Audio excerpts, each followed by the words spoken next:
presented to two graduating seniors. Recipients are selected on their scholarship, their leadership, their contributions to the college, and impact on the greater community.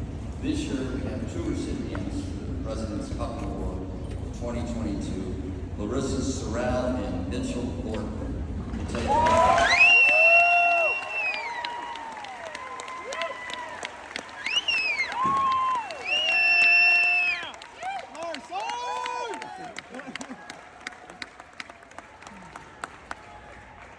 Larissa's from Livingston, Montana, has earned a degree in environmental sciences with a geography minor. Mitchell is from Miles City, Montana. He too has earned his degree in environmental science.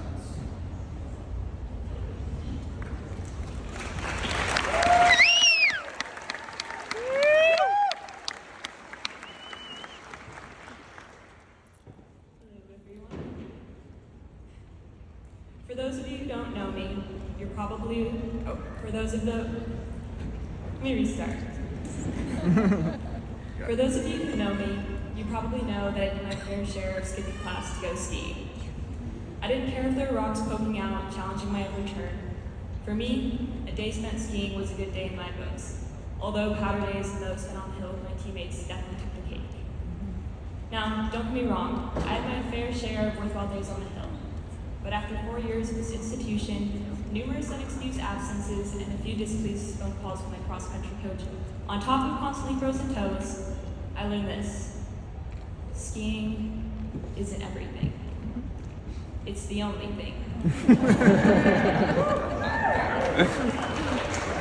Yeah, baby. Truth is, it'd be easy for me to ramble on about skiing for the 5 minutes which I've been allotted, but that was just my icebreaker. Now, it's time to get serious.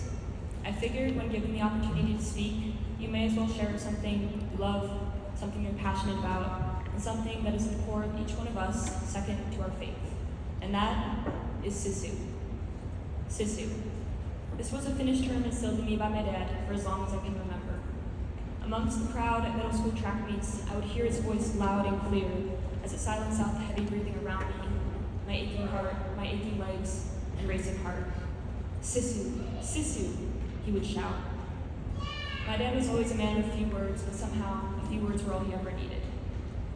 As a kid, I didn't know that Sisu meant persistent determination, strength of will, perseverance, and resilience. All I knew is that wherever my dad was shouting, Sisu, go, Sisu, I could get through it. I would cross that finish line. I wouldn't know how much I needed these words until years later. Painful words of reality came on a cold January night 2 years ago. According to the doctors, Dad had between 3 to 6 months to live. 2 days later, as I was packing up my backpack to head to class, I received a phone call from the most important person in my life, my twin brother, Sam. His voice cracked. I could feel his lips quivering as the words fell, first one by one, then all together at once. Have the nurses called you? He tried to hold it together. My eyes were elastic, tears were free. Across that phone line, I could feel the strength it took for him to get the falling words out. You better come home. Dad's oxygen levels are dropping fast. For the first few days, the little whiteboard in my dad's hospital room read, goal, recovery, and to return home. He hadn't eaten for a week at that point, and my brother and I took turns keeping his mouth moist with water through the end of a straw, one drop at a time. He couldn't swallow, he couldn't talk, but he could listen. My brother whispered the word of resilience in my dad's ear. Sisu, Sisu. For those first 2 days, my dad hung on a thread between this world and heaven. The whiteboard now read goal, comfort, and care. The nurses and doctors said these were final days for Dad. Healthcare professionals had given up. The thing is, no one knows my dad like my family does. This was the man kicked in the face in 2011 by a horse. It was the worst trauma those with Deaconess had seen. It was worse than a bear attack, they said. He suffered countless strokes, kidney failure, and to top it all off, vascular dementia, and that's honestly just to name a few.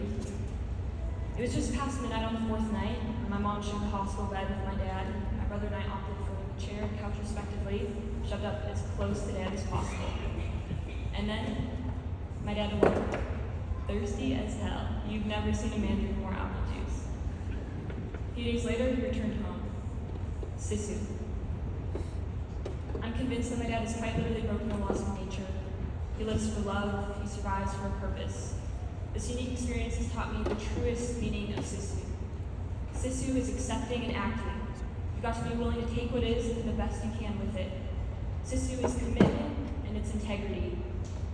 Since my dad has been home on hospice care, my mom has been the truest example of commitment. Her commitment to my dad redefines the wedding vow that goes in sickness and in health until death do us part. Mom, you are the strongest woman I know. Sisu. Class of 2020, we are a class of resilience. To be here, each one of you prevailed through the adversity of 2020, and honestly, that's just probably the first year of the more challenging and heartbreaking moments of growth which each one of us has endured. There are graduates sitting among us today who have faced the most challenging moments of their lives up to this point. Sisu, this is your moment. Take a look around, take a look within.